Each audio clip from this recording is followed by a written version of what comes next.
What's up mga kaharap? Magandang araw po sa ating lahat. Mega love shout out everybody. Welcome to my channel. Ngayong araw na ito ay andito ako sa taas at ipakikita ko sa inyo ang update ng installation ng panel module ng solar power. At yun guys, tara puntahan natin ang aking update sa panel module installation sa solar power dito sa rooftop. Tara! Yun guys, andito tayo sa rooftop ngayon. At kung makikita ninyo, itong nasa gawing likuran ko ay na-install na nila ang panel module. At ipapasyal ko kayo sa lahat ng ginawa nila, kung paano natapos ito, paano nila ikinabit, at may mga kulang pa dito tulad ng sinabi ko nga, kulang pa ng cable tray, ang wire installation. Ayan, tara guys, at ikutin natin ang buong power. Yan guys ang area 1 na kung saan nakita nyo na natapos na i-install ang panel module. Ayan, makita nyo mula rito hanggang doon at may spacing sa gitna. Ayan. Ayan. At ang may mga balansi pa sila ditong materials na panel at sa mga walkway. Ayan, ikakabit nila yung walkway na yan. Ito palang update na ito ay para sa solar panel module. At hindi lang yan guys, at meron pa rin tayo dito sa kabilang building.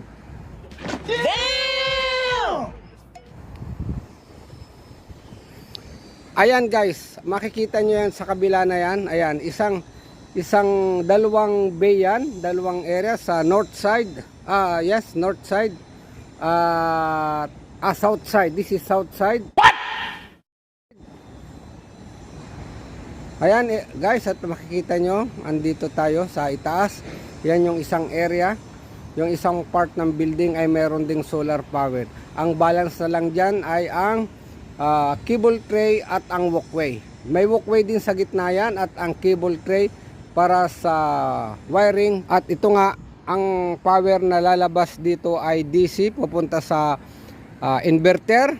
At paglabas sa inverter, ayun na, AC na yon. Tara guys, ikutin natin. Ayan guys, ang nakita nyo, napaka diretso ng bahay, ng linya. Diretso siya, ayan. Ayan siya, diretso.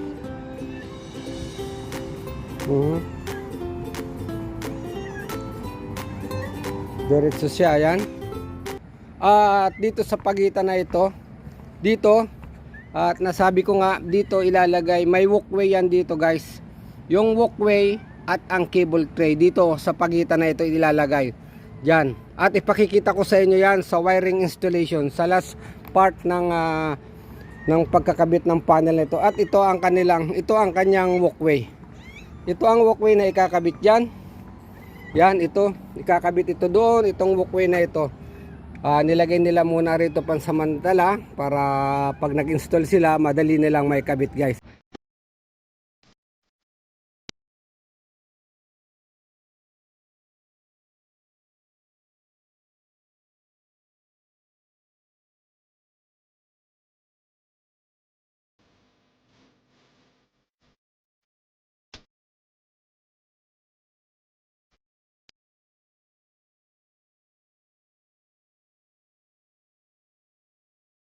Yang may mga balance na yan, mayroon pa silang ilalagay dyan.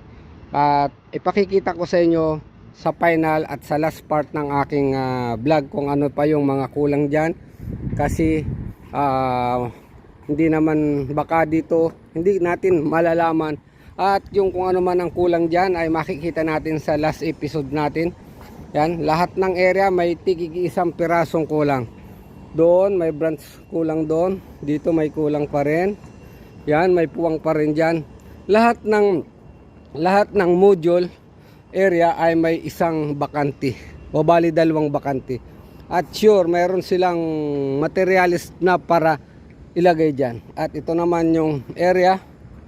Ang pagitan sa center, ito. Yan, mayroon din silang wiring dyan sa pagitan na yan. Paano masabi? Yan, may kabit pa yan, wiring dito, cable tray, dito naman. At ito nga, may mga, andito yung mga connection nila, na ipakikita ko sa inyo yan. Isasalpak lang yan, may mga connection yan. Yan. Kaya ang cable tray niyan, dito sa area na ito. Yan. Yan yung mga connection niya, dito. Yun, at sa mga huling part nito ay ang pag-install ng cable tray at ng walkway at ang wiring installation. Yon mga kahardot, at sana ay may nakuha kayong kaunting idea o idea man sa kung paano mag-install ng panel module ng solar panel. Ayan.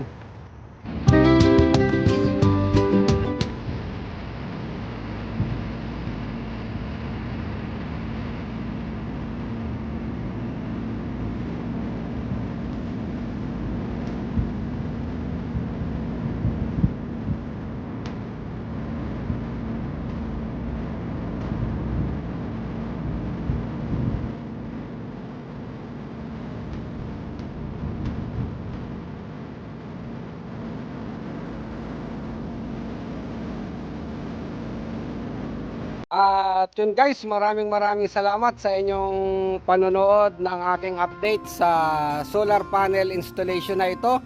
At sana ay mayroon kayong napulot na kaunting idea kung paano i-install ang panel module na sa tamang location, sa details as per the design.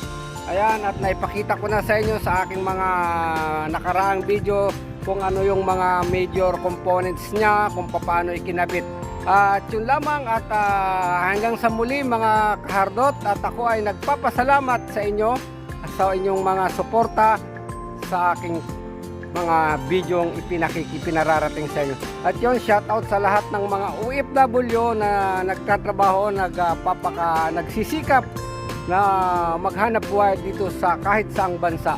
Yun, shoutout, at sa lahat ng subscriber ko at magsusubscribe pa, maraming salamat po sa inyong lahat, at lagi tayong patnubayan at makamtan natin ang ating mga pangarap at hinihiling sa ating pamumuhay, lalong-lalo na sa ating pamilya. Yo, what's up? At yun, bye-bye!